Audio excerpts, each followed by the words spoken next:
আমার বাসুরের সাথেই আমার বিয়ে ঠিক হয়েছে। ৩ দিন পর আমাদের বিয়ে। এখনো ইচ্ছে করছে না আমার বাসুরকে বিয়ে করতে। যেই মানুষটাকে এতদিন ভাইয়া ভাইয়া বলে ডেকেছি, বড় ভাইয়ের চোখে দেখেছি, সেই মানুষটাকে নাকি এখন বিয়ে করতে হবে আমার। উনিও প্রথমে এই প্রস্তাবে রাজি ছিলেন না। ওনাকেও এক প্রকার জোর করে রাজি করিয়েছে। বাবা মা নেই আমার, নানা বাড়িতেই আমি বড় হয়েছি। দুঃখে দুঃখেই আমার সারাটা জীবন চলে গেল। একটু সুখের আলো চেয়েছিলাম জীবনে, সেই আলোটা জ্বলার আগেই কিন্তু আবার নিভে গিয়েছে। ১.৫ বছর আগে বিয়ে হয়েছিল আমার। মানুষটা আমাকে খুব পছন্দ করে বউ বানিয়ে এনেছিল। প্রেম করে নয়, পারিবারিকভাবেই দেখতে গিয়ে পছন্দ হয়েছে আমাকে। আমার শ্বশুর শাশুড়িও আমাকে পছন্দ করেছিলেন ভীষণ। অনেকটা হুট করেই বিয়ে হয়ে যায় আমাদের। বিয়ের পর থেকে স্বামী আমার অনেক ভালোবাসতো আমাকে। একটু চোখের আড়াল হলেই খোঁজাখুঁজি শুরু করে দিত। কিন্তু কে জানতো এমন দুর্ভাগ্য লেখা আছে আমার কপালে। হঠাৎ হার্ট অ্যাটাক করে আমার স্বামী দুনিয়া ছেড়ে চলে যায়। প্রথমে আমরা বুঝতেই পারিনি হার্ট অ্যাটাক করেছিল। অনেক মেহমান এসেছিল ওই দিন আমাদের বাড়িতে। দুপুরও খেয়েই উনি শুয়েছিলেন। বাসায় মেহমান থাকায় আর রুমেও আসতে পারেনি। বিকেলে চা নিয়ে এসে মানুষটাকে অনেক ডাকাডাকি করলাম, কিন্তু মানুষটা আর উঠেনি। আমার স্বামী মারা গিয়েছে ৪ মাস হলো।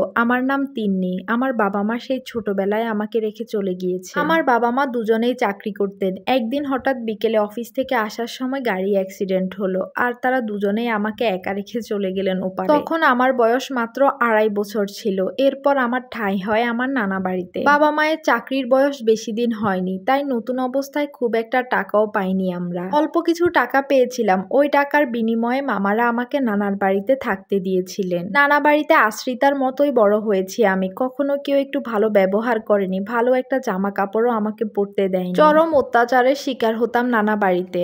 যখন অনার্স সেকেন্ড ইয়ারে উঠি তখনই আমার জন্য বিয়ের প্রস্তাব নিয়ে আসে। মামা মামি তো আমাকে তাদের বাড়ি থেকে তাড়ানোর জন্যই অস্থির হয়ে গিয়েছিল। আর যখনই বিয়ের প্রস্তাব আসে তখনই তারা কোনো কিছু না দেখে আমাকে বিয়ে দিয়ে দেয়। বিয়ের পর আর কখনোই তারা আমার খবর নেয়নি।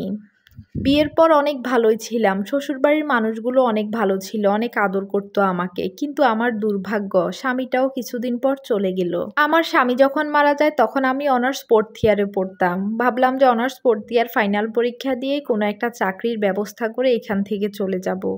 কিন্তু শ্বশুর শাশুড়ি আমাকে ভীষণ পছন্দ করতেন। তারা কোনোভাবেই আমাকে ছাড়তে চাচ্ছিলেন না। মামা বাড়ি থাকার মতো তো কোনো পরিস্থিতিই নেই আমার, তাই স্বামী মারা যাওয়ার পরও শ্বশুর বাড়িতেই আমাকে থাকতে হচ্ছে। এখন তো আবার বিয়ে ঠিক করেছেন নিঃসন্তান বাসুরের সাথে। আমি ভাবছি শুধু ঋতু ভাবির কথা, কত ভালো সম্পর্ক ছিল আমার সাথে ওনার। তার স্বামীর সাথে আমার বিয়ে হলে ওনাকেই বা মুখ দেখাবো কি করে। অবশ্য ঋতু ভাবির সমস্যার কারণেই উনি মা হতে পারবেন না। এসব নিয়ে ভাইয়া আর ভাবির মধ্যে একটু ঝামেলা হওয়ার পরে ভাবির প্রাক্তন প্রেমিকের সাথে পালিয়ে যান। একদিকে ঋতু ভাবি চলে গিয়েছেন, আরেকদিকে আমার স্বামীও আমাকে একা করে দিয়ে চলে গেছেন। আর এখন আমাকে কঠিন পরীক্ষার সম্মুখীন হতে হচ্ছে। আমার ইচ্ছে করছে আমি পালিয়ে যাই, কিন্তু কোথায় যাব, কি করব কিছুই বুঝতে পারতেছি না। আমি অবশ্য কিছু কাপড় চোপড়ও গুছিয়ে নিয়েছি, মানে সুযোগ পেলেই আমি পালিয়ে যাব। কারণ যাকে এতদিন বড় ভাই হিসেবে দেখে এসেছি তাকে বিয়ে করতে আমার একটুও মন চাচ্ছে না। যদিও ভাইয়াও আগে রাজি ছিল না, কিন্তু এখন তো রাজি হয়েছেন। পালিয়ে যাব বলছি, কিন্তু শ্বশুরবাড়ির মানুষগুলোর জন্য অনেক বেশি মায়া লাগছে।